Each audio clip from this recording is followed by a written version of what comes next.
love you, kuya. I got you, kuya. Dami kong kuya. Thank you, guys. Love you, tol. Love you, kuya Lims. I got you. I got Ate Jella. Love you, kuya. Love you. Paglabas ni Cyril, patuloy na umagos ang luha ng mga housemates.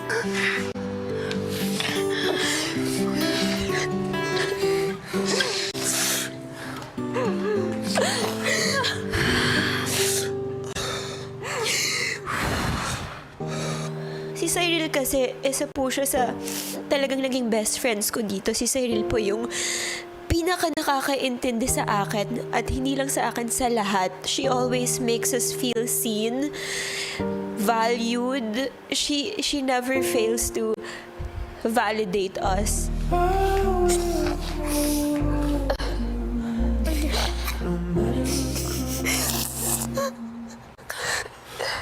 Isa ito sa pinakamahirap na eviction nights na pinagdaanan namin at pinagdaanan ko. I know it's gonna be hard without her. Pero I'm happy with the relationship we built here. Ako talaga yung kuya niya dito sa bahay. And siya talaga yung little sister ko. And feeling ko, we'll bring this relationship even outside. At sa labas ng bahay ay sinalubong na nga si Cyril. Welcome to the outside world, Cyril! Sinakto mo naman yung pag-ibig mo. Pumasok ako today. Ang magkuya talaga. Oh, welcome back, Sai! Sai, kamusta? Kamusta ang inyong BBB experience? Ay, may ganun ako!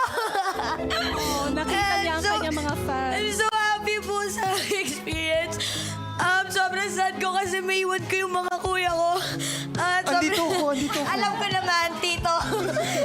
Sobrang sad din na kami ni Kuya River yung last na save, and I'm so happy na andun silang lahat. Sobrang sarap na experience na to. Never ko ipagpapalit yung experience na to. I never ko pagsisisihan lahat ng experience dito. I love you.